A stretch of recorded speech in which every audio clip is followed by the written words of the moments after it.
Rap world famous wrapper आहेत Hanuman kind म्हणून.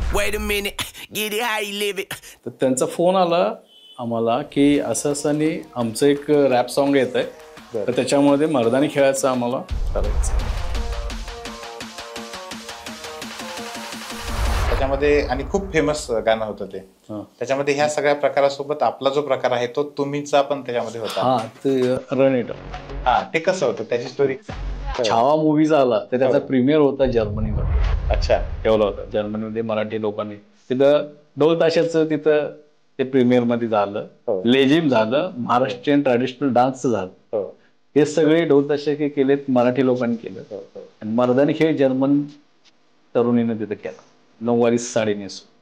ते आपल्या आखाड्याची विद्यार्थी. ती लोक आपल्या इकडची वेस्टर्न कल्चर जास्त फॉलो करतात. तर आम्ही असं केलं की बाहेरच्या लोकांना आपलं इंडियन कल्चर फॉलो करायचं आहे. बाहेरच्या देशातल्या आल्या प्रशिक्षणासाठी, त्यांना इथलं आवडलं. पोहे खाल्ले, वडापाव खाल्ला. अच्छा. तर एक तर होती तिने इथलं नॉनव्हेज आमच्या सोबत बसून खाल्लं. फक्त आमच्या साईडला थोडंसं तिकडच आहे. नाही म्हणजे बघायचंय मला काय. बरोबर. त्यांना इथला मसाला टी छान आवडतो.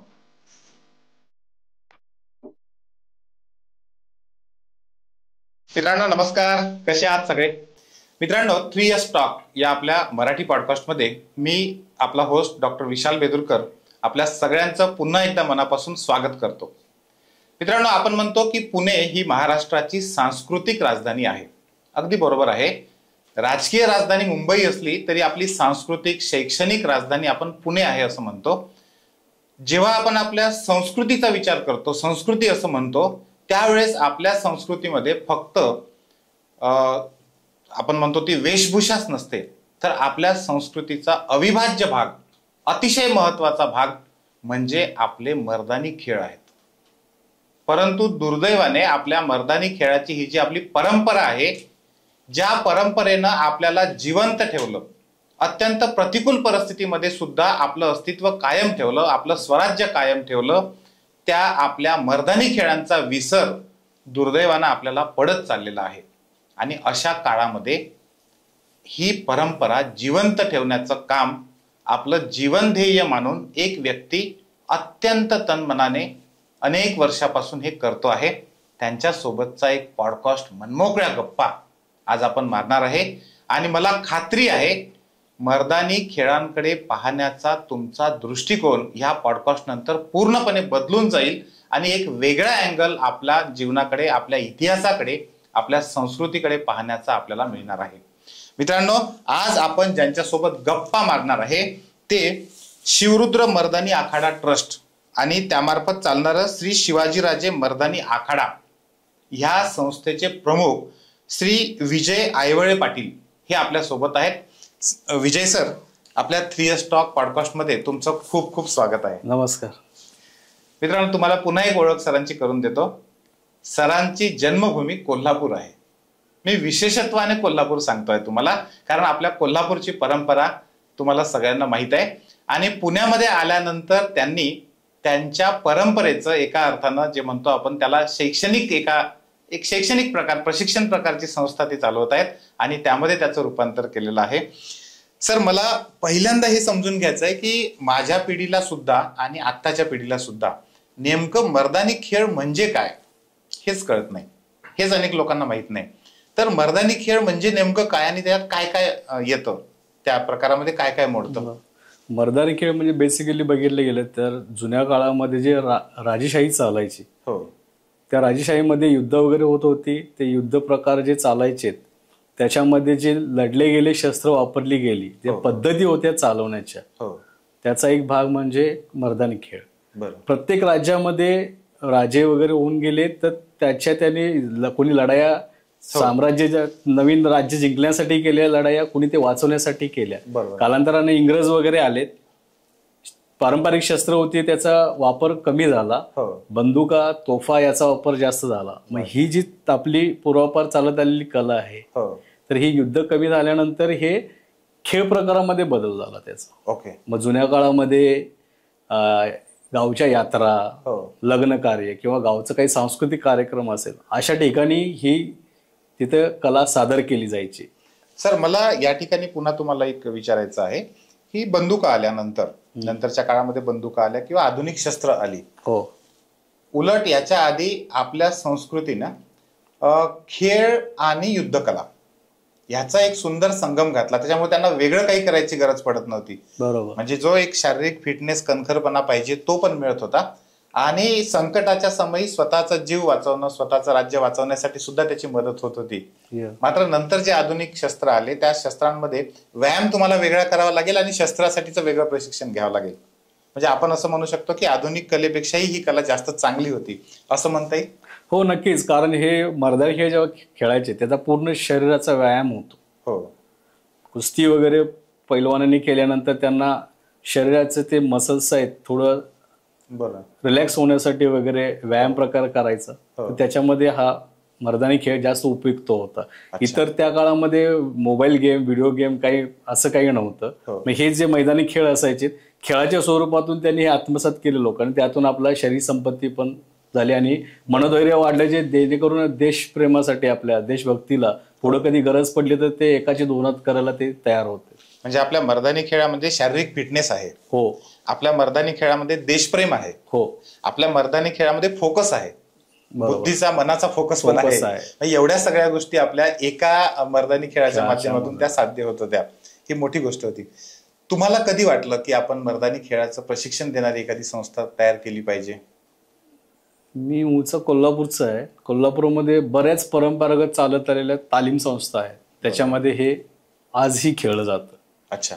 अशाच एक संस्था अजून पण आहेत. अशीच एक संस्था खंडोबा तालीम म्हणून आहे, छत्रपती शिवाजी पेठ या परिसरामध्ये कोल्हापूरला. मग तिथे मित्र वगैरे माझे होते ओळखीचे आणि याची आवड होती. जो लहानपणापासून पोवाडे वगैरे, आता लोक मोबाईलवर गाणी वगैरे वाजतात किंवा घरी साऊंड सिस्टम असते त्याच्यावर मूवीची गाणी असतात. आमच्या इकडे लहानपणापासून आम्ही गाणी असायची पण त्याच्यासोबत पोवाडे पण लावले जायचे लहानपणापासून. शिवजयंती आली, कुठे गड किल्ल्यावर फिरायला जायचंय, त्याची आवड होती.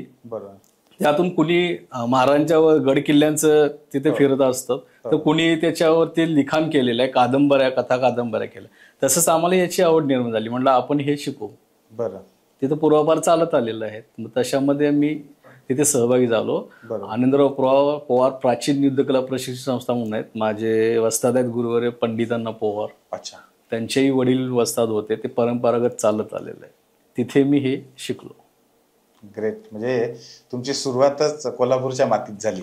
आणि ज्या ठिकाणी आपण म्हणतो ती अत्यंत पावन माती, स्वराज्याचं ज्यांना आपल्याला त्या काळामध्ये बाळकडू दिलं ती माती. पुण्यामध्ये आल्यानंतर मग कधी असं वाटलं, म्हणजे कोण्या निमित्ताने तुम्ही पुण्यात आला? पुण्याला जॉबसाठी मी पुण्यामध्ये आलो. साधारण किती वर्षाच्या आधी? 2007 साली पुण्यामध्ये आलो. एक वर्षभर मी जेव्हा पुण्यात आलो तेव्हा जॉबसाठी, इंटरव्ह्यूसाठी फिरायचो ना, तेव्हा जाताना मी शक्यतो बसचा प्रवास टाळला, चालत फिरायचो मी. कारण होतं की ही कला मला येते, ही माझ्याकडे ठेवून एकाची दोन होणार नाही. ही लोकांपर्यंत द्यायचं, हे वस्ताद लोकांच्या बोलण्या चालण्यातून, त्यांच्या व्यवहारातून आम्हाला समजायचं आहे. लोकांना भेटणं, ह्या कलेबद्दल त्यांची आत्मीयता आम्हाला इथे कुठं वाटत होतं. म्हणून म्हटलं की जॉब जरी केलं तरी हे करायचं आपण. त्याच्यासाठी मी फिरत होतो, कारण की ग्राउंड कुठे बघत होतो पुण्यामध्ये. काही ठिकाणी पर्वतीला, परत त्याच्यानंतर टिळक रोडला, असं आसपास फिरत सगळीकडे होतो. त्यातून मला छत्रपती शिवाजीनगर गावठाणमध्ये मला तिथं एका जागा भेटली. तिथले लोक चांगले होते, त्यांनी सपोर्ट केला. जरी पुणे मोठी स्मार्ट सिटी जरी होत असली, तो परिसर आहे तो दोन्हीचा, एक स्मार्ट सिटी पण आणि आपल्या गावची बांधिलकी असते त्याचा एक फील देतात. त्या मातीत कबड्डी खेळणारी मुलं होते. त्याच्यासोबतच हा मैदानी खेळ त्यांनाही आवडलं. हे ठीक आहे म्हणले, तिथं सपोर्ट केला सगळ्या गावकऱ्यांनी. तिथे मी चालू केले 2009 साली चालू केलं. सुरुवातीला 30-35 मुलं होती गावची. तिथं मोफत मध्ये चालू केलं. तिथल्या लोकल नगरसेवक वगैरे यांनी सगळ्यांनी सपोर्ट केला, गाववाल्यांनी सपोर्ट केला. असं याची सुरुवात झाली माझी. शिवाजीनगरचा जो गावठाणाचा भाग आहे, आधुनिकता आणि परंपरा दोन्हींचा संगम अजूनही चालतं तिथे. जेव्हा यात्रा असते त्याच्यामध्ये श्री रोकडवा मंदिर, तिथे जंगली महाराज त्यांची ती रात्री पालखी वगैरे निघते. अजूनही परंपरागत त्याच पद्धतीने चालतं. त्यावेळी तर कोणी आलं ना, तो माहोल जुन्या काळात जसा होता तसा अजूनही जाणवतो. मला वाटतं तो खऱ्या अर्थानं महाराष्ट्राचा ठेवा आहे. परंपरा, ती खरी परंपरा आहे, तो ठेवा आहे, महत्वाचा ठेवा आहे तो. हो. खऱ्या अर्थानं आपण खजिना त्याला म्हणू शकतो. हो हो, नक्कीच. सर, मर्दानी खेळ जेव्हा आपण शिकतो, मर्दानी खेळ शिकत असताना कशा पद्धतीने एखाद्या व्यक्तीचं मानसिक संतुलन, ज्याला फोकस म्हणूया आपण त्याला, तर तो फोकस साधला जातो, त्याच्यासोबत त्याचा शारीरिक फिटनेस चांगल्या पद्धतीने राहतो, हे अशी काही उदाहरणं तुम्हाला सांगता येतील अलीकडच्या काळातले तुमच्याकडे शिकायला येणाऱ्या मुलांमधून, खास करून छोट्या अगदी? याच्यामध्ये जरी शारीरिक व्यायाम प्रकार असला तर त्याच्यात काही डाव चाली वगैरे आहेत. अच्छा. त्या खेळत असताना तुमचं एकाग्रता खूप महत्वाची असते, शरीरात चपळपणा असणं गरजेचं आहे. बरोबर. काही गोष्टी ज्या लढत प्रकारात येतात फाईटमध्ये, तुम्ही एकटे करत असाल, लाठी खेळाल किंवा तलवार खेळाल, तर तुम्हाला थोडंफार लागलं तर तुम्ही स्वतःवर करू शकता. म्हणजे या खेळामध्ये लाठी, दांडपट्टा, तलवार, भाला, विटा, कट्यार, खंजीर, माडू, जबरदन, विटा, बापरे, इतके प्रकार आहेत. दानपट्ट्याच्या यानं लिंब कापायचं, लाठीची लढत, फाईट वगैरे, बरेच प्रकार आहेत त्याच्यामध्ये. बापरे. हो. म्हणजे हे एवढे सगळे खेळ तुम्ही त्या ठिकाणी हो, शिकवतो. फक्त सुरुवात त्याची लाठीपासून होते. एवढी वर्ष जरी आम्ही खेळत असो तरी जेव्हा आम्ही आमच्या प्रशिक्षण केंद्रावर येतो, किती एक्सपिरियन्सवाला असू दे जुना, सुरुवात लाठीपासून करणं, कारण लाठी हा परिपूर्ण व्यायाम प्रकार होतो शरीराचा आपल्या. बरोबर. त्याच्यातून चांगला व्यायाम होतो लाठीतून. लाठी खेळल्यानंतर मग पुढचं नवीन कोणी जॉईन केलं तर त्याला पहिलं लाठीचं प्रशिक्षण, त्याच्या चालण्याच्या पद्धती, पवित्रा, त्याच्या उभाराच्या पद्धतीला पवित्रा म्हणतात, या गोष्टी त्याच्यात कव्हर करून घेतल्या जातात. बरं. वेगवेगळे डाव असतात, ते डाव त्याच्यात दाखवले जातात. तिथून मग पुढे त्याला जेवढा कॉन्फिडन्स येतो, शस्त्र चालवायचं थोडं नॉलेज येतं, मग डाव जेव्हा टाकल्या जातात तेव्हा त्याचं खरं म्हणजे मानसिक कौशल्य पण सगळं पाहिजे. जर तुम्ही निवांतपणे जर करायला गेलेत तर समोरच्याचा फटका बसणार आहे, आणि जेव्हा माणसाच्या जीवावर येतं ना तेव्हा माणूस प्रॉपर अलर्ट राहतो पूर्ण. त्याच्यासाठी एकाग्रपणा पाहिजे, त्याच्यात चपळपणा अंगात पाहिजे, त्याचा डाव आलेला तो डाव अडवून प्रतिडाव टाकणं, या गोष्टी. एकाच वेळेस तुम्ही तिथं खेळत पण असताना एकाच वेळेस डोक्यामध्ये काय मारणार आहे याची तयारी आपल्या डोक्यात असली पाहिजे. मग तो जेव्हा डाव टाकणार आहे त्याला प्रतिडावाची आपली तयारी पाहिजे. त्यांना डाव टाकला की पवित्रा बदलून मारणे, त्या होल देणे म्हणतात ते. बरोबर शब्दप्रयोग. ते होल देऊन लगेच आपण दुसरा पवित्रा टाकून त्याला. विजय सर, आता आपण आज म्हणजे ज्या दिवशी आपण हा पॉडकास्ट रेकॉर्ड करतोय, ती तारीख आहे आपली आजची 7 मे, आणि आज देशभरामध्ये मॉक ड्रिल होत म्हणजे खास करून पाकिस्तान सोबतच्या युद्धाचं जे काही वातावरण सुरू आहे सध्या, आणि त्याचं मॉक ड्रिल होत आहे. आणि ह्या मॉक ड्रिल मध्ये लोकांनी स्वतःचं संरक्षण कसं करायचं, म्हणजे समजा एखाद्या वेळेस हल्ला झाला तर सुरक्षित स्थळी कसं पोहोचायचं, आपल्या लोकांना मदत कशी करायची, हे सगळं आपल्याला शिकवलं जाणार आहे. आणि तुम्ही जो खेळ शिकवता त्याच्यामध्ये स्वसंरक्षण आहे. बरोबर. म्हणजेच आपल्या याचं संरक्षण आहे ते. खास करून युद्धाच्या वेळेस तर त्याचं महत्व आहेतच, स्वतःचं संरक्षण करण्याचं. बरोबर. पण जेव्हा युद्धाची परिस्थिती नसते त्याही वेळेस समाजामध्ये जे काही समाजकंटक, गुंडपुंड लोक ज्याला आपण म्हणूया असे असतात, त्यांच्यापासून बचावासाठी अगदी मुलगा असो, मुलगी असो, कोणीही असो, प्रत्येकाला स्वतःच्या संरक्षणाचं एक धडा घेणं गरजेचं असतं. तर तुमच्याकडे आता जे लोक येतात त्याच्यामध्ये या दृष्टिकोनातून येणारे पण काही पालक किंवा मुलं असतात की ज्यांना स्वतःच्या संरक्षणासाठी म्हणून मर्दानी खेळ शिकून घ्यायचे आहेत? खूप आहेत. खास करून महिला वर्ग जास्त आहे की माझ्या मुलीला हे प्रशिक्षण घ्यायचंय, त्यांना हे स्ट्रॉंग करायचंय. कारण काय होतं की आताच्या शिक्षण पद्धती वगैरे, आणि मुळात आता जुन्या काळासारखी ग्राउंड राहिलेली नाहीत. ते ग्राउंड ऍक्टिव्हिटी जे चालायच्या बरोबर काही असतात, ते टर्फ वगैरे आहेत तिथे. लिटरली सांगायचं तर आता मी जिथं प्रॅक्टिस घेतो ना तिथे माती आहे, तर काही पालकांनी अशी प्रतिक्रिया आली की लॉकडाऊनच्या 1 वर्ष 2 वर्ष अगोदरचा त्यांचा जन्म मुलांचा, तर जेव्हा आम्ही प्रॅक्टिस घ्यायला मैदानात गेलो तर म्हणजे आयुष्यात पहिल्यांदा मातीमध्ये उतरलेत मुलं. मातीचा संबंधच नाही कुठे. सोसायटीमध्ये राहणार, तिथून खाली आलं की लॉन वगैरे आहे, शाळांमध्ये पण ग्राउंड खूप कमी आहेत. त्याच्यामुळं एक तर पालक बोललं की मे महिन्यामध्ये आम्ही पैसे देऊन मातीत खेळायचा क्लास लावला मुलाला. बरं. आणि आपल्या काळात उलट होतं की मातीत खेळून घरचे ओरडायचे, घरी या म्हणून, त्यातून बास करा मातीत खेळ. हे आता उलट झालेलं आहे. बरोबर आहे. स्वसंरक्षणाच्या दृष्टीने सुद्धा याचं खूप महत्वाचं आहे. खास करून मुली वगैरे आहेत किंवा मुलंही असं मुलीचं असं नाही की स्वभाव शांत असेल किंवा जास्त कुणाच्या एका दोन्हीत नाहीये. आणि कधी असं शाळेत जरी वादवाद झाली काय झाली प्रतिकार करायला त्यांचं मानसिक धैर्य नाहीये. बरोबर. बरेच लोक म्हणतात की आता या काळामध्ये मिसाईल आलेत, बंदुक्या वगैरे चांगल्या क्वालिटीच्या गन्स वगैरे आलेत, त्यात तुम्ही तलवारीचं काय प्रशिक्षण देणार. पण कधी प्रसंग आला असा, पहिली गोष्ट की बंदुका कोण सोबत देत नाही, बरोबर, परमिशन नाही तसं. जरी कधी प्रसंग आला तरी मुली वगैरे ती बंदूक चालवायचं धाडस नसेल. ते धाडस हा खेळ या खेळामध्ये मी म्हणत नाही की तुम्ही लाठी शिकला, तलवार शिकला, तुम्ही 10 जणांना 15 जणांना जाऊन मारून टाकाल किंवा नाही. प्रतिकार करायची जे धाडस आहे ते याच्यामध्ये आम्ही. आणि अनेक प्रसंगांमधून हे सिद्ध झालेलं आहे की तुमच्याकडे शस्त्र नसेल पण तुमच्यात धाडस असेल तर तो स्वतःचा जीव वाचवू शकतो. बरोबर. पण धाडसच नसेल, हिंमतच नसेल तर शस्त्र असून उपयोगाचं नाही. हेच म्हणून म्हटलं ना की बंदूक तुमच्याकडे पण चालवायचंच तुम्हाला नॉलेज नसेल, ते धाडस नसेल, उपयोग काय त्याचा. आणि हे धाडस तयार करण्याचं काम आपले हे मर्दानी खेळ करतात. आणि हे मर्दानी खेळामध्ये जुन्या वस्तादांनी आम्हाला सांगितलेत की याचा चुकीचा वापर मान्य नाही. या शस्त्रकलेला चुकीच्या पद्धतीने वापर करायचा नाही की तुला शस्त्र येतं म्हणून कुठेही जाऊन आरेरावी कर वगैरे अजिबात नाही. जेवढा शस्त्र तुम्ही संपन्न असाल तेवढं नम्र असणं गरजेचं आहे. हा खेळाचा नियम आहे जे वस्ताद लोकांना चालत आले. अजूनही 70-80 वर्षाचे वस्ताद आहेत आमचे, पण त्यांच्या तुम्ही सहज भेटले तरी तुम्हाला कळेल, तुम्हाला आवाजाने बोलणार, नमस्कार करून व्यवस्थित चांगल्या पद्धतीने रिस्पेक्टने बोलणार. असा आरेरावीपणा किंवा त्यांच्यात घमेंड असं नसतं वस्ताद लोकांच्या. हे जुन्या काळातले. आताच्या काळात असं बरंच झालेलं प्रकार. तुम्ही जे सांगताय ना त्याचं प्रत्यंतर मला खूपदा आलंय ना. कोल्हापूरला वेगवेगळे, आता ही सगळी संस्कृती सगळ्यात जास्त मला कोल्हापूरमध्ये दिसते. पुण्यात दिसत नाही असं नाही, पण पुण्यामध्ये खूप जास्त मिक्स झालंय. पण कोल्हापूरमध्ये मी जेव्हा अनेक वेळा जातो म्हणजे मी असे अनेक लोक बघितलेत की त्यांच्या शरीरयष्टीवरून आणि त्यांच्या सगळ्या देहबोलीवरून लक्षात येतं की समोरच्याने एक हाणली तरी 3-4 लोक पडू शकतील. पण नम्रता इतकी प्रचंड असते जास्त की अगदी म्हणजे अत्यंत नम्र पद्धतीने ते वागतात. उलट पुण्यामध्ये म्हणजे अनेक ठिकाणी असं दिसतं मला की म्हणजे फूक मारली तर 3-4 फूट जाऊन पडेल असे लोक असतात, पण वागताना इतके अरेरावीने वागताना दिसतात.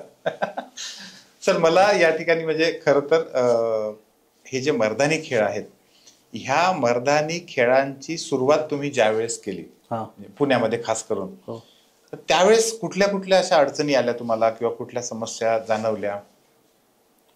सुरुवातीला पहिलं सांगितलं की ग्राउंडसाठी मी फिरलो बऱ्याच ठिकाणी, ओळखी कुणाच्या आहेत का काय वगैरे, कारण तिथलं रेंट वगैरे देऊन तेवढं बेअर करणं आपल्याला नव्हतं. आम्ही जॉबसाठी आलो होतो, फिरत होतो. ती गोष्ट पहिली होती. आणि त्याच्यानंतर परत लोकांपर्यंत हे काय खेळ आहे पोहोचवणं वगैरे, कशा पद्धतीने पोहोचवता येईल. मग आम्ही एका मित्राबरोबर एक DTP वरती, एक झेरॉक्स पेपरवरती आम्ही एक झेरॉक्स मारून घेतले DTP करून. आणि रात्रीच मी दिवसभर जॉब करणं, रात्री 11 नंतर अपावळ चौकातून ते गमचे पाऊच घेऊन मी रात्री ते सगळे स्टिकर रात्रभर चिटकवत जायचं. तेव्हा कॉन्टॅक्ट नंबर टाकला होता, ज्याला हे करायचं याला पॅशन म्हणतात. हा. आणि हे कधी करत होतो की याच्या जो क्लास चालू केला त्याच्या थोडा अगोदर करत होतो की जेणेकरून लोकांना ते वाचू देत तरी लोक की काय आहे मर्दानी खेळ, काय तर आहे. बरोबर. त्या पद्धतीने करत पुण्यात चालत होतं. अच्छा. पण ते जे डान्स ग्रुप वगैरे होते, लोकधारा वगैरे अशा टाईपचे पारंपरिक खेळ, त्याच्यात एक बोथाडी टाईप असं म्हणायचे त्याला, दोन्हीकडे आग लावायची आणि डोंबारी म्हणून ते तिथे चालू करायचं करमणूक. त्यांना एका ठिकाणी कार्यक्रमात ते आम्हाला सहन नाही झालं, कारण आम्हाला माहिती नाही. बरोबर. त्यांना खाली बोलवलं आणि सांगितलं त्यांना की दादा तुम्ही हे करतायत, काय करतायत माहित आहे का, हा खेळ प्रकार काय आहे, करतायत तुम्ही सन्मानानं करा ना. एवढा मोठा पराक्रम गाजवलाय आपल्या देशामध्ये, या जे राज्यसत्ता स्थापन केली या कलेच्या जोरावरच केली म्हणून. बरोबर. तुम्ही या पद्धतीने प्रेझेंट करतायत, लोकांना माहित नाही तर तुम्ही चांगल्या पद्धतीने करा ना. बरोबर. मग एक ठिकाणी माझा मित्र डान्स वगैरे त्याला आवड होती, तिथून तो एका ठिकाणी जॉईन झाला. तिथे आम्ही हे मावळ्यांचा ड्रेस घालून आम्ही हे जेव्हा सादर केलं तेव्हा त्यांना लक्ष झालं, तिथून तो ट्रेंड बदलला. अच्छा. साधारण कोणत्या वर्षाची गोष्ट? 2008 साली असेल. मी 9 साली हे चालू केलं, त्याच्या अगोदर. तुम्ही जॉब बंद करून तुमचं जे पॅशन आहे त्या पॅशनलाच प्रोफेशन मध्ये कधी कन्वर्ट केलं मग? आता 6 महिने झाले, 6-8 महिने झाले असतील. जॉब 8 महिन्याच्या आधीपर्यंत तुम्ही जॉबच करत होतो.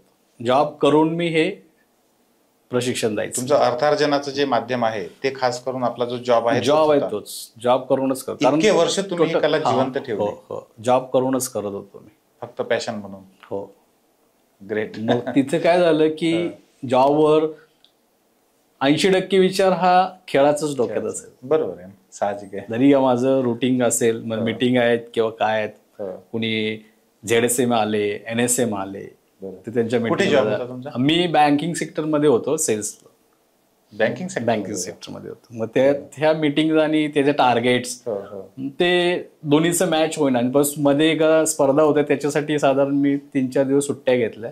आणि महत्वाचा टायमिंग होता, मंथ एंडचा होता कदाचित. त्यात मला अख्खी टीम जाते माझी, मला तिथे जाणं गरजेचं आहे. माझ्या वस्तादाने सांगितले की तू पाहिजे तिथं म्हणून. मग मी गेलो तिकडे. त्यात थोडस हे झालं आणि असे खटके बरेच वेळा उडले. मग ते म्हटलं स्टॉप करू, वेगळ्या आता इथं बॅचेस करतो आम्ही. संघर्ष थांबवला तुम्ही एकदा. हा, जॉब. आता सध्या मी एका स्कूलमध्ये मी स्पोर्ट्स टीचर म्हणून आहे, मर्दानी खेळ प्रॉपर शिकवतो. त्या मुलांचं भाग्य त्यांना याबद्दल, जेव्हा त्यांना चांगल्या प्लॅटफॉर्मवर कुठं उभं करेल तेव्हा मी म्हणेल की आता आपण. ग्रेट. आता आपल्याकडे जे मुलं येतात किंवा जे लोक येतात ते साधारण कोण कोण असतात? मुलं येतात ते वेगवेगळ्या आपल्या समाजातल्या वेगवेगळ्या स्तरातून येतात. म्हणजे स्कूलचे आहेत, कॉलेजचे आहेत, छोटी मुलं विचारतात लोक 4 वर्ष 5 वर्षाच्या. पण काय की त्यांच्या मूडवर असतं, कधी त्यांना मूड असला तर ते प्रॅक्टिस करणार, नाही तर नाही, वेळ जातो त्याच्यात. बरोबर. त्याच्यामुळे म्हणले की थोडे ते कॅपेबल होऊ दे, त्यांना समजू दे. साधारण 8 वर्षाच्या पुढील आम्ही आता चालू केले. अगोदर घेत होतो 5 वर्ष, पण ते अनुभव बघितले, मग 8 वर्षाच्या पुढील आम्ही आता चालू केलेले. त्याच्यात स्कूल कॉलेजवाले आहेतच, परत IT वाले जास्त आहेत, मुलं मुली मोठे. त्याच्यानंतर गृहिणी आहेत, काही तर असे आहेत की पालक त्यांचा मुलगा, त्यांची आई आणि त्याचे वडील तिघेही प्रॅक्टिस करतात. काही मुली प्रॅक्टिस करतायत, तिची मम्मी त्याही प्रॅक्टिस करतात. त्या म्हणायचे की आम्ही मुलांना इथं सोडायला येतो क्लासवर, आम्ही साईडला बसतो, काय करू, त्यांना ते आवडलं. बरोबर. आमच्या काळात मिळालं नाहीये, तसंही मी क्लास संपेपर्यंत बसते, तर मीही करते. त्यांना फिटनेस त्याचा झाला आणि त्या खूप मी त्यांना अप्रिशिएट करते त्या लोकांना मी, की कारण त्यांचं रोजचं गृहिणी आहेत, त्या रोजचं घरचं आपलं सांभाळून या गोष्टी करतात. त्यामुळे त्या खूप आमच्यासाठी तर चांगली गोष्ट आहे की बाबा एवढं करता, आम्ही त्यांना नेहमी सपोर्ट करतो. तुमचं प्रोफाईल जेव्हा आमच्या टीमला पहिल्यांदा सापडलं ना, आणि तेव्हा त्यांनी मला सांगितलं, मी त्यांना हे विचारलं पहिल्यांदा की ते बाजीराव मस्तानी पिक्चर मध्ये जे ते दांडपट्टा दाखवतायत त्याचा तोच दांडपट्टा आहे का? तर त्यांनी तुमच्याशी बोलल्यानंतर मला वेगळं सांगितलं, तर ते खरं तो आहे का, म्हणजे तशा पद्धतीने काय आहे ती वास्तविकता काय आहे? झाला विषय काय की मराठी आम्ही अनुभव घेतलेत ना की मराठीच लोक असतात, महाराजांच्या बद्दल प्रेम आहे, आदर आहेत सगळे, पण जेव्हा क्लासवर कधी भेटायला आले ते विचारते आता दानपट्टा कुठला आहे, त्याचा पकडायचा कसा हेही माहित नाही लोकांना. बरं. आणि तुम्ही म्हणालेत की बाजीराव मस्तानी मध्ये जे घेतलंय ते मुळात साऊथ कडचं शस्त्र आहे ते. अच्छा, म्हणजे तो दानपट्टा नाहीच आहे. दानपट्टा कसा असतो, दानपट्टा 2 विभागामध्ये असतो. एक तर त्याला मूठ असते जी कोपरापर्यंत असते, खोबळा म्हणतात त्याला, आणि पुढं चिमटा त्यामध्ये पॅक केलेलं असतं, ते पाता असतं. सेम सत्यजित सरांनी पण आमच्या जे शस्त्राचा पॉडकास्ट झाला होता ना, शस्त्रजित वैद्य, आपले सत्यजित वैद्य सरांचा, त्यावेळेस पण त्यांनी हेच सांगितलं होतं. ते पातं दुधारी असतं. अच्छा. तलवारीपेक्षा थोडस लवचिक असतं. बरं. आणि ते असं गोलाकार होऊ शकत नाही पात. जेव्हा नवीन आम्ही शिकत होतो ना, आम्हाला ती क्युरिओसिटी होती. असंच अच्छा बोलीत सांगायचं की जेव्हा मला 16 हात लांब दानपट्टा होता वगैरे आणि कमरेला गुंडळायचे, असं कुठे आहे. आम्ही कधी म्युझियमला गेलो ना, आम्हाला ती उत्सुकता होती की काय जुने बैले जुन्यात असं कुठंच दिसलं नाही आम्हाला. आणि म्हटलं हे ओरिजिनल आहेत, पण याच्यात असं दिसतच नाही. वस्ताद लोकांनी ते सांगितलं, ते म्हटलं ना की नशीब आमचं की प्रॉपर आम्ही जे खेळलो त्या दानपट्ट्यावर सोन्या चांदीचा नक्षीकाम असणारे दानपट्टे जुन्यात.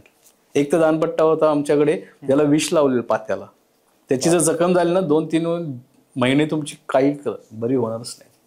अरे बापरे, अशी पण शस्त्र असायची आहेत. बरोबर. असे हे ओरिजिनल आम्ही केलं. त्यात हा जो आहे ह्या साऊथ मध्ये जो केरळ प्रकारात, केरळ भागामध्ये जे चालवलं जातं शस्त्र त्याला उर्मी म्हणतात, आणि तामिळनाडूमध्ये चालवलं जातं त्याला सुरुल म्हणतात. त्याच पद्धतीचे शस्त्र. त्याला एक पाती किंवा 2 पाती किंवा 3 पाती असतात, जे गोलाकार आपल्या शरीराभोवती फिरवलं जातं. अच्छा. दानपट्टा तसा नसतो, पूर्ण इथं कवर्ड असतो. बरोबर. दानपट्टा. तुम्ही उदाहरण द्यायचं झालं तर आपलं ओरिजिनल काय, महाराजांची समकालीन चित्र बघायची. हो, मला आठवतं 4थ्या वर्गाच्या पुस्तकामध्ये अजूनही चित्र जी बघितली त्यात महाराजांची कायम 3 शस्त्र सोबत असतात. दानपट्टा असतो, तलवार असते आणि कट्यार असते. त्यात दानपट्टा बघा त्या पद्धतीचा असतो, इथपर्यंतचा असतो तो पूर्ण. हा, बरोबर आहे. वराहमुखी दानपट्टा असायचा त्यांच्या एक चित्रामध्ये आहे तसं. ते दानपट्टे आपले, ते तुम्ही म्हणतात ते साऊथचं शस्त्र आहे. पण आता वास्तविकता अनेक लोकांना माहित नसते. असा ट्रेंड झालेला आहे की लोक अलीकडच्या काळामध्ये की तोच दानपट्टा म्हणून लोक खूप साऱ्या रील येतात, आम्हाला काही लोक पाठवतात, हे काय बघा म्हणजे ओरिजिनल जे आम्ही बघतो ना आमचं आम्हाला माहिती आहेत ना, तर हे वेगळंच काहीतरी पुढे लोकांच्या प्रेझेंट करणं चालू आहे. पण हे एक प्रकारे तुम्हाला असं वाटत नाही काही चुकीचं पण आहे? नक्कीच चुकीचं आहे. म्हणजे जिथं तुम्ही बाजीराव सारखं व्यक्तिमत्व आहे तिथे लोकांना सहज वाटतं की दानपट्टा असणार, ते लोकांचा समज झाला. आणि काय होतं की महाराष्ट्रात मध्ये ठीक आहे आपल्याला थोडं माहिती आहे, महाराष्ट्रा बाहेर जे चित्रपटातून जातं ना लोक त्यालाच ऍग्री करतात. हे चुकीचं आहे, ते असू नये. बरोबर. आता अलीकडं या खेळामध्ये तोच विषय झालेला आहे की मूळ परंपरागत मर्दानी खेळ खेळणारे कमी आहेत लोक, ते असे काही प्रकार करत नाहीत. येत नाही असं नाही, येतात. त्या प्रकारामध्ये जेव्हा सिलंबम प्रकारमध्ये होतं ते माझ्यातले विद्यार्थी नॅशनल जाऊन आलेले ते खेळतात. अच्छा. पण आपलं शिवकालीन मर्दानी खेळायचे तर आम्ही त्यात ते यूज करत नाही. खेळायला येतं आम्हाला. बरोबर आहे. पण आताचे लोक आहेत ते फिरवतात ते आणि त्याच्याबरोबर म्हणतात की हा दानपट्टा आहे. एक प्रकारे आभासी किंवा एक चुकीचं नॉलेज. ते माझी अपेक्षा आहे की ते लोकांनी तसं करू नये. करायचं आहे, कला आहे, सगळ्यांना आवड आहे, नक्कीच आम्हालाही वाटेल की आम्ही आमचं कार्य चालतंय प्रचार प्रसाराचं, तर आमची इच्छा आहे की लोकांपर्यंत पोहोचावं, ते करा पण योग्य पद्धतीने करा. बरोबर. तुम्हाला माझ्याकडे विद्यार्थी आहेत IT मध्ये काम करणार, ते जपानला वगैरे जाऊन आलेले आहेत. त्यांनी एक पुण्यामध्ये चांगले पिंपरी चिंचवड भागातले शिक्षक आहेत, त्यांनी पण म्हटलेत की मला 1-2-3 रील पाठवल्या, म्हणते अरे हे काय, हे दानपट्टा आहे काय? म्हणलं नाही. म्हणलं काही जण तो दुसऱ्या खेळातला ड्रेस घालून कुठेही रस्त्यावर कसंही आपलं फिरवायचा दानपट्टा चालू, हे म्हणले काय म्हणजे ते काय करतात सर, काय बोलू म्हणलं मी त्यांना सांगायचं म्हणजे ते म्हणणार तुम्ही आम्हाला शिकवता का, स्वयंघोषित शिवभक्त वगैरे असे झालेले. मग कुणाला डिवचायला जात नाही. ते म्हणले अरे तिकडे सामुराई वगैरे जपानमध्ये वगैरे जे शस्त्र आहेत, एखाद्याच्या घरात बघितलं की ते समजतं की हे वीर योद्ध्याचं परंपरागत असं शस्त्र आहे, त्याच्या घरात आहे ना, त्यांचं कुठेतरी मोठं घराणं आहे, त्याला मान सन्मान आहे. जेव्हा त्याला हातात घेतात तेव्हा एका विशिष्ट प्रकारे त्याला आसनात बसून वगैरे त्याचा मान सन्मान घेतात. म्हणजे आपला दानपट्टा एवढा मोठा आहे, मराठ्यांचं प्रमुख शस्त्र दानपट्टा. अलीकडं महाराष्ट्र शासनानं राज्यशस्त्र म्हणून त्याला दर्जा दिलेला आहे दानपट्ट्याला. तर आपल्याला काही किंमतच नाही का? हे कुणी घेतो, कसंही चालवतो, कसंही. मला इथं पुन्हा एक गोष्ट महत्वाची वाटते की तुमची जी परंपरा आहे ती शुद्ध स्वरूपात असणं खूप महत्वाचं आहे. म्हणजे जशी आहे तशी आपण ती एखाद्याला माहिती नाहीये, सोनं जे आहे ते चुकीचं आहे. समजा आता उद्या आपल्या आई वडिलांचे, आपल्या आजोबांचे, आपल्या पंजोबांचे फोटो आहे, त्याच्यामध्ये तुम्ही मिक्स सहन कराल का? नाही करणार ना. नाही ना, म्हणजे ते तर शक्यच नाही ना. तसं मग आपलं जे शस्त्र आहे, जे जसं आहे तसं ते जपणं, ती आपली खरी परंपरा आहे. जर माहिती नाहीये तर ते त्याचं नॉलेज घ्या, अगदी आणि मग करा चांगल्या ठिकाणी. मला असं वाटतं की हा गुण खूप महत्वाचा. तो अटायर मध्ये जो मावळ्यांचा ड्रेस आहे तो ड्रेस घाला तुम्ही, त्याच्यात तुम्ही खेळा, त्याला अजून मान सन्मान मिळेल, तुमचा अजून दर्जा उंचावेल. अगदी अगदी अगदी. काहीही ड्रेस कुठलाही खेळायचा घालायचा आणि आपलं करायचं. म्हणजे ते निव्वळ करमणुकीसाठी किंवा रील्स वाढवणे लोकांनी फक्त पाहिलं पाहिजे याच्यासाठी. आम्हाला बरेच असे लोक अप्रोच होतात, अच्छा मला हे करायचं याच्यासाठी, आम्हाला हे करायचं. आमच्या क्लासवर म्हणतात 30 सेकंड वाले आहेत. अच्छा. म्हणजे फक्त रील्सच्या ह्याच्यासाठी तेवढेच शिकणार, लगेच कॅमेरा चालू, तेवढं करायचं लगेच. आम्ही ती क्लासच्या बाहेर जायच्या अगोदर त्यांच्यासाठी तो अस्मितेचा भाग राहतच नाही. त्यांना नाही देणं, त्यांना व्ह्यूज आणि लाईक्स त्याच्यावर होत. आम्हाला नाही ना तसं. बरोबर आहे. आम्ही नाही त्या गोष्टी चालून घेत. आम्ही जेव्हा परफॉर्म कुठे करणार, आमचे प्रात्यक्षिक वगैरे सादर करणार, तर तुम्ही बघाल की मावळ्यांचा ड्रेस असतो, डोक्याला फेटा असतो. म्हणजे जेव्हा बघाल एक माणूस ज्याला काही माहिती नाही असं तो बघेल ना, ज्याला इतिहासाबद्दल आवड आहे वगैरे, समोर खेळताना बघितलं त्याला थोडंफार कुठेतरी ते कनेक्टिंग झालं पाहिजे की जुन्या काळात याच पद्धतीचे मावळे असते, असेच त्यांचं ड्रेसअप असेल, असेच खेळत असतील, असेच ते दानपट्टी चालवत असते. तो इतिहास जिवंत झाला पाहिजे. ते आमचा प्रयत्न तोच असतो. बरोबर. मग हे असे जे करतात ते त्या लोकांनी ते करू नये असं आमची इच्छा आहे. म्हणजे बाकीच्या ठिकाणी करा पण या ठिकाणी नको. मग ते असं चुकीच्या पद्धतीने करतात ना, त्यात धडधडीत देतात दानपट्टा, महाराजांचा दानपट्टा, ते कुठं तर मनाला हे वाटलं लागणार आहे.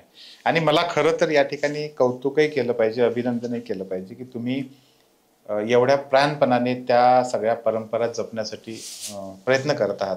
ते जे तुम्ही पॅशन म्हणून घेतलेलं आहे स्वतःला. मला इथं हे एक प्रश्न विचारायचा आहे, जसं महाराष्ट्रामध्ये हे मर्दानी खेळ आहेत तसे इतर राज्यांमध्ये मर्दानी खेळ आहेत का? त्यांची काय स्थिती आहे? पूर्ण देशभरामध्ये जो भेटले इंडियन मार्शल आर्ट असं तुम्ही जर म्हणाले, त्याच्या अंडर सगळ्या राज्य वगैरे आपली जेवढे आहेत त्याच्यामध्ये हे खेळ खेळले जातात. फक्त त्याला ज्या त्या राज्यातल्या भाषेप्रमाणे त्याची नावं बदलली जातात. पंजाबला जे खेळतात त्याला गटका बोलतात. अच्छा.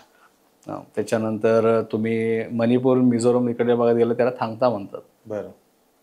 पद्धत थोडी चाली वेगळी असतील, शस्त्राच्या आकारमान वेगळे असतील, पण बऱ्यापैकी ती युद्ध प्रकारच आहे. मध्यंतरी एक गाणं आलं होतं त्याच्यामध्ये, आणि खूप फेमस गाणं होतं ते, त्याच्यामध्ये ह्या सगळ्या प्रकारासोबत आपला जो प्रकार आहे तो तुम्हीचा पण त्याच्यामध्ये होता. ते रन इट अप. ते कसं होतं, त्याची स्टोरी कशी आहे? तर हे जे खेळ प्रकार आहेत ना, हे तुम्हाला म्हटलं तसं साऊथला आहे, जे तामिळनाडूला सिनेमा म्हणतात त्याला, परत केरळचं कलारीपट्टू म्हणतात, तसंच आपलं महाराष्ट्र मर्दानी खेळ. हा मूळचा युद्ध प्रकार.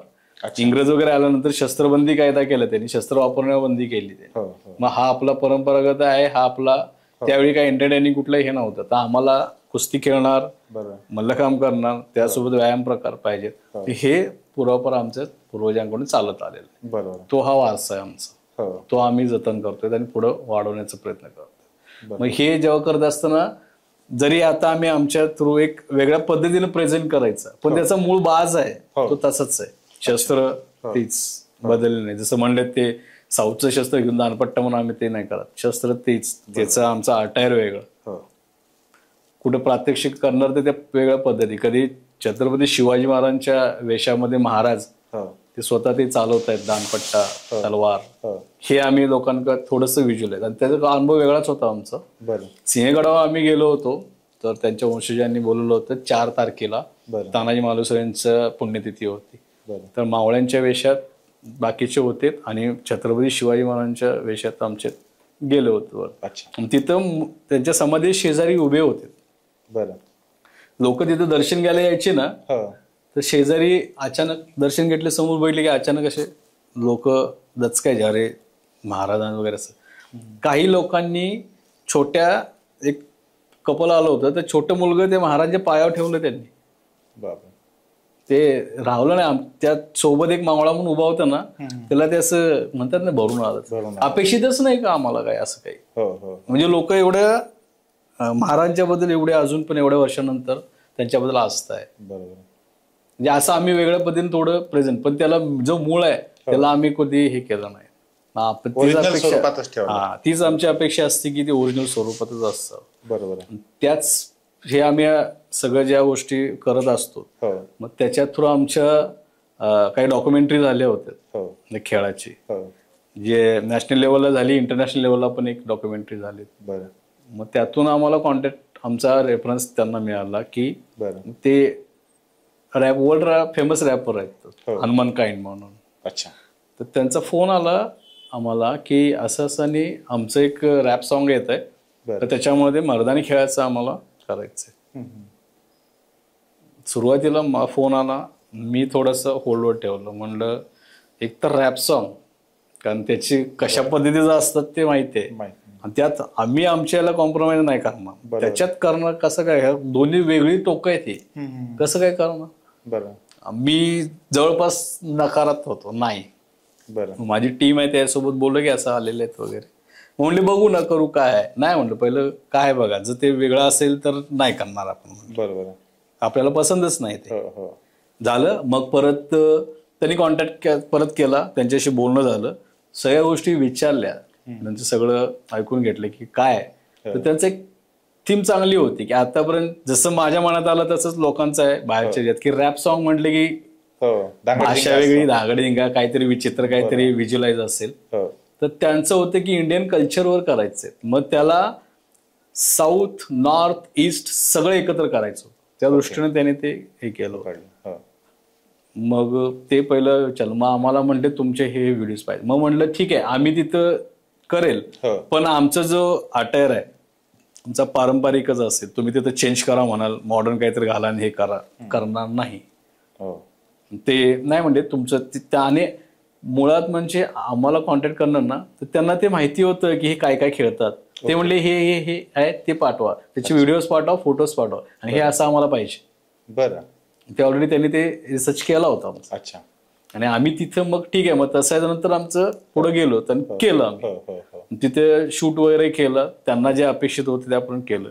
आणि जेव्हा हा पूर्ण त्यांनी पब्लिश केला, पूर्ण झाला, रिलीज केला त्यांनी व्हिडिओ, त्याच्यानंतर 1-2 दिवसातच एवढे मोठे व्ह्यूज वगैरे आले. आणि ते पूर्ण आम्ही बघितलं ना, त्यात तर पंजाबचं होतं, तुम्हाला म्हटलं थांबतात तेही होतं, आणि महाराष्ट्रातनं मर्दानी खेळायचं आपलं होतं. बरं. आणि त्याला आता बघितलं तुम्ही 4 करोडच्या वरती व्ह्यूज आहेत त्या गोष्टी.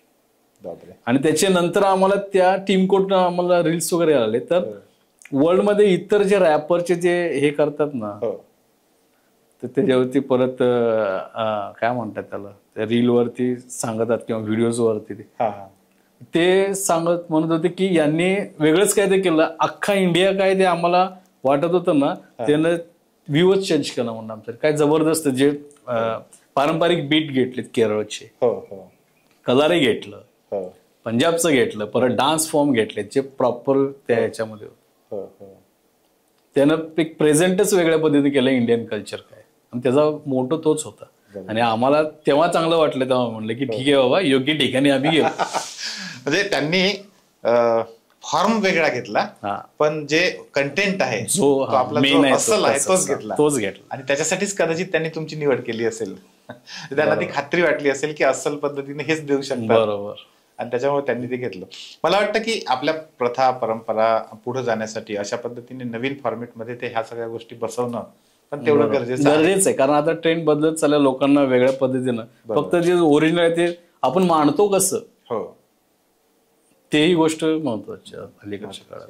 आणि आम्ही आता ते अलीकडे त्या गोष्टीवर फोकस करत असतो. आता गेल्या वर्षी या पॉडकास्टच्या आधी आपण जेव्हा गप्पा करायसाठी बसलो होतो खाली, त्यावेळेस तुम्ही आणि मी जसं ज्ञानज्योतीचं मी तुम्हाला सांगितलं की आमची स्टोरी कशी सुरू व्हायची आणि आपण कशी जाहिरात, आणि आताची सिच्युएशन तसं ते सेम तुमचा प्रवास आहे तो. तर आता हा सगळा एवढा मर्दानी खेळांचा वारसा लोकांपर्यंत पोहोचवण्यासाठी काही प्रमाणात तरी तुम्हाला लोकांपर्यंत जावं लागत असेल. ते माध्यम मार्केटिंगचं जे आहे ते कसं साधता तुम्ही?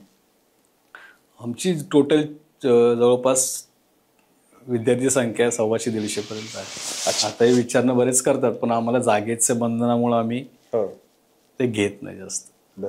त्यातले मेन कोच वगैरे असे पकडून आमची 15-20ची टीम ती, आणि प्लस सोबतचे असणार आमची 35ची एक टीम आहे आमची. मग काही नवीन असं काय आलं तर त्याचसोबत तिथं डिस्कशन होतं, चर्चा होत, शिबिर असेल किंवा कुठलं प्रात्यक्षिक असेल काय असेल, मग त्याच्यात जे अनुभव आहेत त्याच्यासोबत दुसरा अजून एक, त्याच्यासोबत अजून एक लहान, म्हणजे साधारण असेल 7वी-8वीचा असेल, काही त्याला एवढं येत नाही, जबाबदारी तो घेऊ शकत नाही, पण सोबत ठेवतो त्याला. एक चॅनलाइज केलेली गोष्ट आहे की तुम्ही हे सांभाळायचं, तुम्ही सेकंड लाईन तयार करता. येस. म्हणजे आम्ही हे अनुभव घेतले, एवढ्या वर्षाचा अनुभव वेगवेगळ्या ठिकाणचा आमचा, तर त्याच्यासोबत तुम्ही हे आपण करतोय ना, तुम्ही सोबत राहायचं. उद्या कुठं गरज लागली तर तुम्हाला तिथं आम्ही प्रेझेंट करणार. तिथं तुम्ही व्हायबल व्हायचं नाही की मला काहीच येत नाही, तुम्ही अनुभव घेतलेला आहे, एवढं काहीतरी चालत असतं आपलं, नवीन उपक्रम करतो आपण.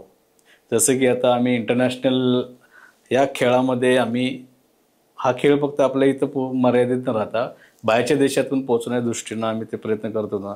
ते आता ह्या वर्षी आमचं 3रं वर्ष असेल, इंटरनॅशनल लेवलचं वर्कशॉप करतो आम्ही. त्यामध्ये नॉन इंडियन लोकांना आम्ही हे मर्दानी खेळाचं प्रशिक्षण देतो. ते गणपतीमध्ये ते प्रात्यक्षिक सादर करतात पारंपरिक वेशभूषेमध्ये. त्याचं जे आता मार्केटिंग किंवा काय असतं ना, सगळं स्ट्रॅटेजी कशी करायची, या कोर टीम आमच्या ठेवलेले आहेत.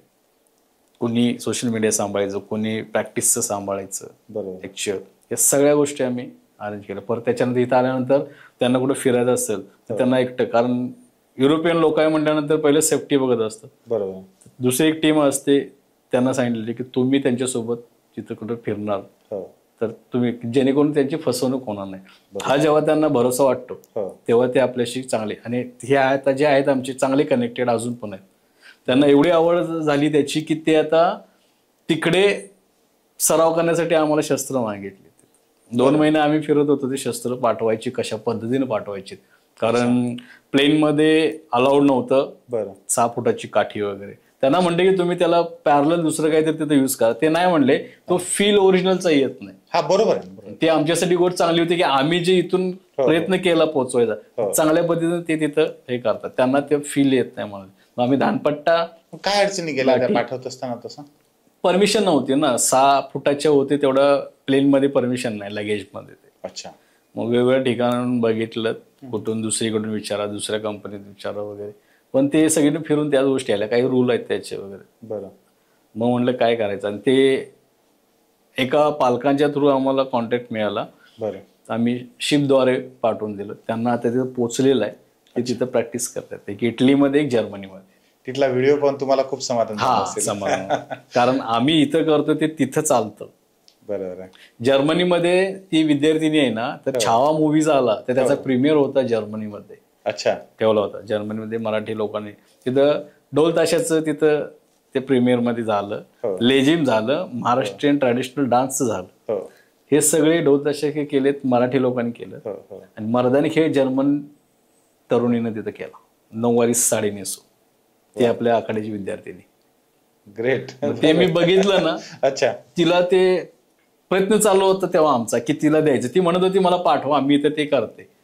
तिला वेळ तिथं काय हे झालंच नाही ना. बरोबर आहे. मग तिने तेवढ्या आकाराची तलवारीच्या काठी वगैरे घेऊन, एक पाईप घेऊन तिथं कसं कसं प्रयत्न केला, पण तिनं केलं तिथं. मग ते बघितलं, ती एवढी धडपडते त्याच्यासाठी, मग ते राहवलं नाही आम्हाला. म्हणलं काही पण करायचं पण हे पाठवायचंच.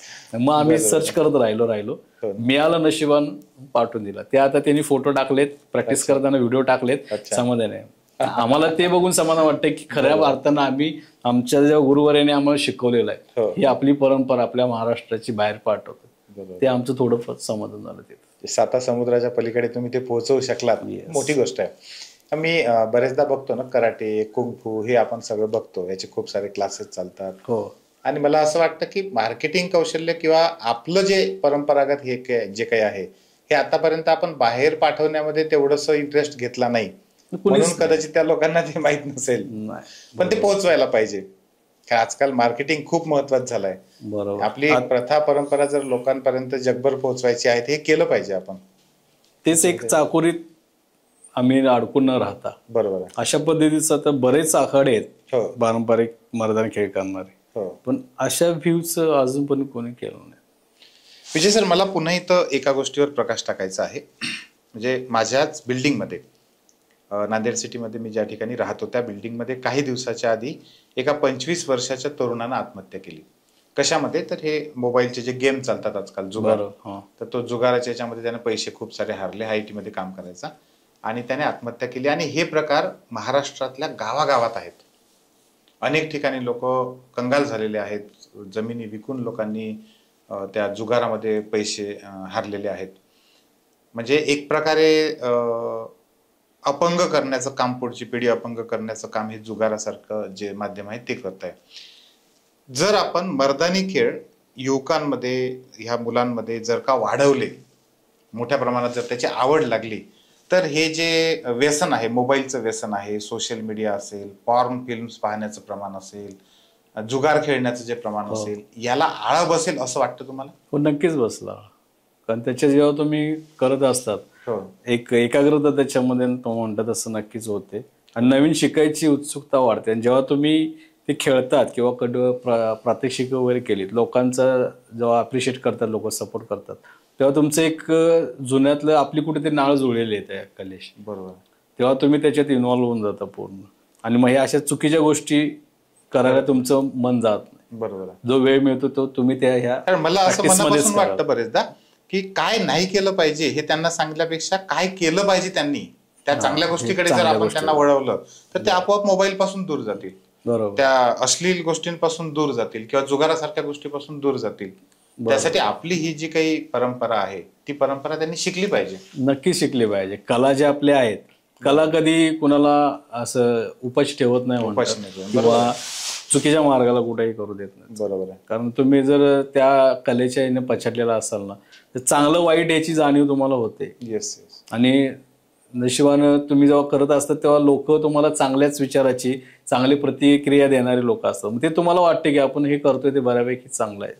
मग चुकीचं मार्ग तुम्हाला ते एक आकलन होतं की चांगलं कुठलं वाईट कुठलं. बरोबर. त्यामुळे तुम्ही अशा ज्या आता चालताय, दुर्दैवानं अशाच चुकीच्याच गोष्टी समाज माध्यमातून पुढे येतात, खूप जास्त येतात. बरोबर आहे. तुम्ही रमीचं वगैरे म्हणते नाही आपण, मग याच्यात जर लागला जो ते का रिकामा वेळ आहे तो त्यात कुठे ते घालायचा, तोच जर याच्यात घातला तर तुमची शरीर संपदा चांगली होणार. दुसरी गोष्ट तुमचं कॉन्सन्ट्रेशन चांगलं होणार आहे. तुम्हाला कुठं असा अनुचित प्रसंग कुठं आला समोर जायला तुम्हाला धैर्य चांगलं येणार. बरोबर. आणि ही कला आपल्या पूर्वजांची कला आहे. आणि महत्वाचं म्हणजे देशाभिमान जो आहे तो याच्यात जागरूक खूप जास्त प्रमाणात त्या गोष्टीचं त्यांना स्वतः त्यांना जाणीव होईल त्या गोष्टी. म्हणजे उद्या आता जे म्हणला तुम्ही मगाशी की मॉकड्रिल वगैरे आहेत, असं कुठं प्रसंग आला तर त्या मनाची तयारी आपली असणार आहे. उद्या कुठं आता हे मुलं आहेत यंग, शाळा कॉलेजमध्ये आहेत, त्यांना भरती पुढे कुठं व्हायला त्यांना एक आत्मविश्वास निर्माण होईल की हे मी करतोय, त्याचा फायदा होण्यासाठी त्याचा मोठा फायदा जास्त. खऱ्या अर्थानं म्हणजे जे तुम्ही पॅशन म्हणून करत आहात हे खरंच राष्ट्र निर्माणाचं काम आहे. त्याचा एक सुरुवात म्हणा काही मनामध्ये खूप महत्वाचं आहे, कुठे ते कनेक्टेड आहे. कारण हे जे आहे कला, युद्ध कला, याने आपण मोठे साम्राज्य निर्माण केलेले. बरोबर. राज्य स्थापित केलेले आहेत आपण. आपल्या महाराष्ट्र सोडून बाहेरच्या राज्यात, बाहेरच्या देशात अटकेपर झेंडा लावलेला. त्याचा मेळ होता तर हा युद्ध कला, त्याच जोरावरती केलं. आणि शरीर, मनाला, आत्म्याला एकत्र आणून फोकस करण्याची ताकद ही खेळ आपल्याला देतात. निश्चितपणे याचा खूप मोठा फायदा होणार आहे. विजय सर, तुम्ही अनेक लहान मुलांना सुद्धा याचं सगळे ट्रेनिंग देता. तर हे ट्रेनिंग देत असताना कधी असे अनुभव आले जे हृदयस्पर्शी अनुभव म्हणू शकतो आपण त्याला, पालकांचे? हा, काही आहेत असे. एक दोन जणांचे असे प्रतिक्रिया आल्या पालकांच्या की त्यांचा मुलगा शाळेमध्ये जेव्हा जातात तेव्हा शांत होता, स्वभाव शांत मुलाचा. आणि शाळेमध्ये मुलं दंगा करत असतील, 10-15 मुलं एका साईडला दंगा करतात, हा एकटा बसणं, त्रास कोणाला देणार नाही का काही नाही, शांत बसणं. जर कोण त्याला धक्काबुक्की करायला आलं तेवढ्यापुरतं गप्प बस म्हणून बाजूला येणं. आणि काय खायला असेल त्याच्याकडे दुसरा मग काढून घेऊन जा. अच्छा, प्रतिक्रियाच नाही काय. मग ते पालक वगैरे त्या तिथल्या शिक्षकांनी सांगितले की हा प्रतिक्रिया देत नाही, काय ते द्यायला पाहिजे. ते स्वभाव नव्हता, शांत होता, असं नाही की काही प्रॉब्लेम, स्वभाव त्याचा शांत होता. मग ते पालक चांगले होते, ते म्हणले की प्रत्येकी आम्ही त्या सोबत असणार नाही ना, आता लहान आहे, मोठा होईल तसं तर असाच स्वभाव राहिला तर नाही चालणार. त्याला चांगलं काय वाईट काय समजलं पाहिजे, काय बरोबर आहे काय चुकीचं आहे, त्याला तिथं रिॲक्ट झाला पाहिजे. बरोबर आहे. त्याच्यात मुवमेंट चांगल्या शार्प होता मेमरीच्या. फक्त बोलणं कमी, सोजवळ, मामाज बॉय म्हणतात त्या पद्धतीचं. तो प्रॅक्टिसला आला, सगळे मुलं सगळ्या वयोगटाची मस्ती मजा करणे, खेळताना कधी आम्ही ओरडलो त्याला, सुरुवातीला आल्यानंतर आम्ही दुसऱ्याला ओढ, त्याला हा सोबत असला ग्रुपमध्ये खेळतायत, दुसऱ्याला ओढ त्याला ना एवढ्यात पाणी यायचं, एवढा शांत म्हणजे होता. पण नंतर तो चांगला प्रतिक्रिया म्हणजे बोलायला लागला. एखादा मस्किरी करतो ते त्याला मुलं ते सांगायला लागला, अरे तुझा बर्थडे पार्टी दे, हे आता नाहीये नंतर देणार, आता म्हणजे बोलायला. मग ते पालकांनी सांगितलं की किती वर्षाचा होता तो, साधारण आता काहीतरी 2री का 3रीला आता. बरं. ते पालक म्हणले की सर जेव्हा मी क्लासला लावला आणि आता त्याच्यात बदल झालाय, आता शिक्षकांनी पण सांगितले की तो बोलायला लागला, स्वतःहून व्यक्त होतो, घरी पण बोलणं वगैरे आता त्याचं वाढलंय, म्हणाले बोलतो सांग. अच्छा, म्हणजे एखादी बरोबर आहे, चांगलं आहे, कोणी काढून घेतात काही तर तो तिथं बोलतो, तिथं बदल झाला. आणि खास करून सकाळची बॅच असते ना, तर तेव्हा मुलं पालकांनी सांगितलं की स्कूलला जायचं तेव्हा आम्हाला त्याला 7-8 वेळा मागे लावायला, तो उठ बाळा उठ, आवर. जेव्हा प्रॅक्टिसला यायचं असते ना, उलटा असतं, हा उठतो, उठ लवकर तुझ्यामुळे मला उशीर होईल, वर मला जायचंय म्हणून. डिसिप्लिन लागली असं म्हणू शकतो आपण. तिथं यायचं म्हणलं की खूप इंटरेस्टेड असतं, म्हणजे त्यांना ते खेळातून आवड निर्माण झाली. आणि मिरवणुकीमध्ये गणेश विसर्जन पुण्यातलं खूप प्रसिद्ध आहे. तर त्याच्यामध्ये 2 दिवस अगोदर मुलगी आजारी होती आणि ती अगोदर आमची 2 ठिकाणी प्रात्यक्षिक झाली, तर तिथं आली नाही, आजारी आहे म्हणून सांगितलं. विसर्जनच्या दिवशी ती येणार म्हणाली, पालक घेऊन आले, म्हणलं आजारी आहे ना ती. मला वाटलं ठीक आहे 1-2 चौक करेल, तिथून घेऊन जा, म्हणजे त्या चौकात थांबा तुम्ही, म्हटलं तिथून आम्ही आल्यानं तिला घेऊन जाऊ. पण तिचं ते आजार, पण तिचा ताप थोडा आला होता, काहीच शब्द नाही तोंडातून, काही त्याच्यामध्ये रिॲक्शन नाही. ती पूर्ण अलका चौकापर्यंत पूर्ण मिळून, सकाळी 10 वाजता चालू झाली मिळून, संध्याकाळी 5:30 वाजता संपली मिरवणूक. पूर्ण वेळ आम्ही लक्ष्मी रोडवर होतो. तिनं अजिबात घरी जायचं नाव काढलं. ते वातावरण बघितलं ना, सगळे त्याचे सहकारी सवंगडी सोबत खेळतायत आणि आम्ही घरी जाणं, ते कसं वाटतं, मी नाही आहे तिथं. मग ते त्याच्यात अशी ती गुंतून गेली आणि खेळले, तिचं ते आजार पण ते विसरून गेले, निघून गेलं. आणि अजून एक उदाहरण आहे की आमच्या आखाड्यामध्ये एक पुणे पोलीसच्या मॅडम यायची. अच्छा. त्या दिवसभर त्यांचं अगोदर ट्रॅफिक मध्ये होते, तर दिवस ट्रॅफिक म्हटल्यानंतर माहिती आहे पुण्याचं कसं आहे, ते हेडेक व्हायचं त्यांना. मग संध्याकाळी आल्या ना, तो स्ट्रेस कमी करायसाठी क्लासवर आल्या ना, ते जेव्हा प्रॅक्टिस करायला ते रिलॅक्स व्हायचे, म्हणायच्या मी इथं येते, म्हणजे एवढं काही असू दे सगळं काम उरकून सांभाळून ते यायच्या. जर उशीर झाला कधी तर चालेल, पण येणार त्या. का तिथं आले की म्हणाले जरा खेळलं, मुलांच्या जरा मस्तीमध्ये केलं की मी स्ट्रेस माझा कमी होतो, रिलॅक्स होतो. कारण ती बरोबर आहे, पोलीस डिपार्टमेंटला एवढा ताण असतो त्यांच्यावर, प्रचंड ताण असतो. हो, त्यांना या गोष्टीचं काम होतात की काही एमपीएससी युपीएससी करणारे मुलं पण आपल्याला. हो, आहेत एमपीएससी युपीएससी तिथं आसपास आहेत ना, तर ते बघतात, तर त्यांना ही आवड असते. कदाचित तिकडल्या भागामध्ये नाहीये, म्हणजे विदर्भ मराठवाडा इकडच्या भागात जास्त प्रमाण नाहीये, त्यांना ते आवडतं की असं काहीतरी आपण शिकायला.